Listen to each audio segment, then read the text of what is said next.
IPL 2024లో మరో big మ్యాచ్కి రంగం సిద్ధమైంది. ఏప్రిల్ 5వ తేదీన ఉప్పల్ స్టేడియం వేదికగా సన్ రైజర్స్ హైదరాబాద్ మరియు చెన్నై సూపర్ కింగ్స్ జట్లు తలపడబోతున్నాయి. సో ప్రజెంట్ ఈ రెండు జట్ల బ్యాటింగ్ ఎంత పవర్ఫుల్ గా ఉందో నేను ప్రత్యేకంగా చెప్పనవసరం లేదు. సో దీన్ని బట్టి చూసుకుంటే మరోసారి ఈ మ్యాచ్ లో కూడా బౌలర్స్ కు ఒక నైట్ మేర్ మిగలొచ్చు. అయితే అసలు ఒకసారి చూద్దాం ఈ మ్యాచ్ లో ఆడబోయే జట్ల ప్లేయర్స్ మధ్య ఇప్పటివరకు ఎలాంటి బ్యాటిల్స్ నడిచాయో. మెయిన్లీ సిఎస్కే దగ్గర క్లాస్ అని ఆపగలిగే బలమైన బౌలర్ కూడా ఒకరు ఉన్నారు.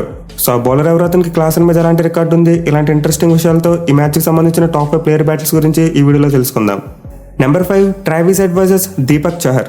ఇదైతే పవర్ ప్లేలో ఉండబోయే ఒక interesting battle. Mainly present Travis Head form ను పక్కన పెడితే దీపక్ చహర్ చాలా పూర్ ఫామ్ లో ఉన్నాడు. పవర్ ప్లేలో ఎక్కువ వికెట్లు తీయలేకపోతున్నాడు, at the same time runs కూడా చాలా ఇస్తున్నాడు. సో ఈ మ్యాచ్ లో అయితే అతనికి ట్రావిస్ హెడ్ రూపంలో ఒక అగ్ని పరీక్ష ఎదురు కాబోతుంది.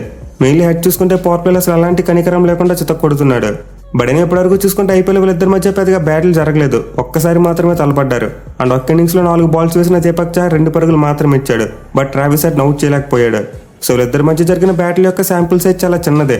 పైగా బ్యాటిల్ ఎప్పుడో 2017వ సంవత్సరంలో జరిగింది. సో అప్పట్లో ట్రావిస్ హెడ్ ఉన్న ఫామ్ కి ప్రెసెంట్ ఉన్న ఫామ్ కి చాలా డిఫరెన్స్ ఉంది. చూడాలి మరి మ్యాచ్ లో దీపక్ చహర్ హెడ్ కోసం ఎలాంటి ప్లాన్ వేసుకొస్తాడనేది. Number 4 Abhishek Sharma versus Ravindra Jadeja. ఇదైతే మిడిల్ ఓవర్స్ లో ఉండబోయే ఒక high voltage battle. Mainly Abhishek Sharma చూసుకుంటే స్పిన్నర్స్ ను మామూలుగా కొట్టట్లేదు. లాస్ట్ మ్యాచ్ లో రషీద్ ఖాన్ లాంటి పెద్ద స్పిన్నర్ మీద కూడా 2 సిక్స్లు కొట్టాడు. అలాగే అంతకుముందు ముంబైతో మ్యాచ్ లో పీయూష్ చావ్లా లాంటి పెద్ద స్పిన్నర్ ను కూడా చితక్ కొట్టాడు. సో ఈ మ్యాచ్ లో కూడా అభిషేక్ శర్మ ఖచ్చితంగా జడేజా బౌలింగ్ అటాక్ చేస్తాడు. పైగా జడేజా ఒక లెఫ్ట్ ఆర్మ్ స్పిన్ బౌలర్, దీంతో బాల్ లోపలికి వస్తుంది కాబట్టి విత్ ద స్పిన్ పెద్ద పెద్ద షాట్లు కొట్టే అవకాశాలు చాలా పుష్కలంగా ఉంటాయి. బట్ అయినా ఇప్పటివరకు వీళ్ళిద్దరి మధ్య బ్యాటిల్ చూసుకుంటే జడేజా కొంతవరకు అభిషేక్ శర్మని సైలెంట్ గా ఉంచగలిగాడు. మొత్తం 5 ఇన్నింగ్స్ లో 27 బాల్స్ వేస్తే 35 పరుగులు మాత్రం ఇచ్చాడు. అండ్ ఆల్సో అతను ఒకసారి అవుట్ కూడా చేశాడు. సో అభిషేక్ శర్మకి అయితే జడేజా మీద మరీ అంత ఎక్కువ స్ట్రైక్ రేట్ లేదు, బట్ యావరేజ్ మాత్రం చాలా బాగుంది, విచ్ మీన్స్ అతను బౌలింగ్ లో తక్కువ సార్లు అవుట్ అయ్యాడు. సో చూడాలి మరి ఈ మ్యాచ్ లో యంగ్ పవర్ హిట్టర్ జడేజా మీద అటాక్ చేస్తాడా, లేకపోతే మరోసారి జడేజా పైచి సాధిస్తాడనేదే. నెంబర్ 3 శివం దుబే వర్సెస్ టీ నటరాజన్. ఇది కూడా మిడిల్ ఓవర్స్ లో ఉండిపోయి మరి high voltage battle. Mainly match లో ఎస్ఆర్హెచ్ టీమ్ కి నటరాజన్ అవసరం ఎంతైనా ఉంది, ఎందుకంటే అతనికి శివం దుబే మీద మెరుగైన రికార్డు ఉంది. అట్ ది సేమ్ టైం ధోనిని కూడా ప్రీవియస్ గా 2 times అవుట్ చేశాడు. సో ఎస్ఆర్హెచ్ టీమ్ అయితే ఈ మ్యాచ్ లో ఖచ్చితంగా నటరాజన్ నాటించాలి. ఒకవేళ అతను ఆడకపోతే ఎస్ఆర్హెచ్ టీమ్ డెత్ ఓవర్స్ లో ఎక్కువ రన్ సమర్పించుకోవచ్చు. ఇక మిడిల్ ఓవర్స్ లో చూసుకున్న నటరాజన్ చాలా బాగా బౌలింగ్ చేస్తున్నాడు. మెయిన్లీ ముందు చెప్పుకున్నట్టు అతనికి శివం దుబే మీద మంచి రికార్డు కనిపిస్తుంది. వీళ్ళిద్దరు ఇప్పటివరకు 3 ఇన్నింగ్స్ లో తలబడితే 9 బాల్స్ వేసిన అతను 7 పరుగులు మాత్రమే ఇచ్చాడు. అండ్ ఆల్సో దుబేని ఒకసారి అవుట్ కూడా చేశాడు.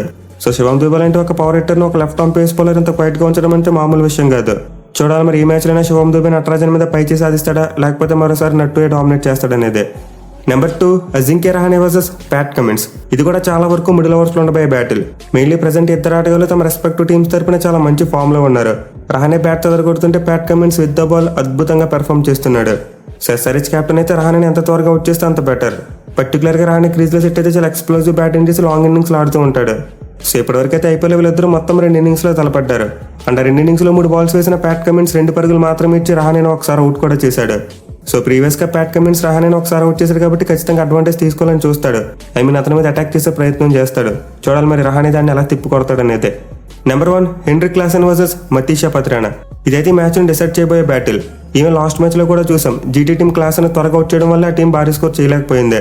సో సిఎస్కే టీం మ్యాచ్ కలవాలంటే క్లాసెన్ ఎంత తొందరగా అవుట్ చేస్తే అంత బెటర్. అండ్ ఇచ్చడానికి వాళ్ళ దగ్గర ఉన్న the best option Matheesha Pathirana. So youngster అయితే తన డెడ్లీ యార్కర్స్ తో బ్యాట్స్మెన్ చాలా భయపెడుతున్నాడు. లాస్ట్ మ్యాచ్ లో చూసాం, ఢిల్లీ బ్యాట్స్మెన్ కి 2 మైండ్ బ్లోయింగ్ యార్కర్స్ వేశాడు. ఈవెన్ 2 జట్ల మధ్య లాస్ట్ జరిగిన మ్యాచ్ లో పత్రానా అయితే క్లాసెన్ ఇబ్బంది పెట్టగలిగాడు. వీళ్ళు ఇప్పటివరకు తలపడ్డ ఒక్క ఇన్నింగ్స్ లో 4 బాల్స్ వేసి 3 పరుగులు మాత్రం ఇచ్చాడు. అండ్ ఆల్సో క్లాసెన్ అవుట్ చేశాడు. సో లాస్ట్ సిఎస్కేతో జరిగిన మ్యాచ్ లో క్లాసెన్ అయితే 17 బంతులు 16 పరుగులు మాత్రమే చేశాడు. అండ్ అతని రేర్ ఫెయిల్యూర్ కారణంగా మ్యాచ్ లో ఎస్ఆర్హెచ్ టీం 140 రన్స్ కూడా కొట్టలేకపోయింది. సో ఈ మ్యాచ్ లో అయితే ఖచ్చితంగా క్లాసెన్ పత్రానా మీద అప్ రన్ సాధించాలని చూస్తాడు. మెయిన్లీ వీళ్ళిద్దరి మధ్య మనం ఒక మంచి రివెంజ్ బ్యాటిల్ ఎక్స్పెక్ట్ చేయవచ్చు. చూడాలి మరి ఈసారి పత్రానా మంచి ఫామ్ లో ఉన్న క్లాసెన్ కోసం ఎలాంటి ప్లాన్ వేసుకొస్తాడనేది. సివిగేస్ ఎస్ఆర్హెచ్ మరియు సిఎస్కే జట్ల మధ్య జరగబోయే మ్యాచ్ లో ఉన్న టాప్ 5 ఇంట్రెస్టింగ్ బ్యాటిల్స్. ఇంకా వీటితో పాటు మనం సిఎస్కే ఓపెనర్స్ మరియు భువనేశ్వర్ కుమార్ మధ్య కూడా ఒక మంచి బ్యాటిల్ చూసే అవకాశం ఉంది. మరి మీరు ఈ మ్యాచ్ లో ఏ బ్యాటిల్ కోసం మోస్ట్ ఎక్సైటింగ్ గా వెయిట్ చేస్తున్నారు కింద కామెంట్ చేయండి. Thank you for watching. Have a nice day.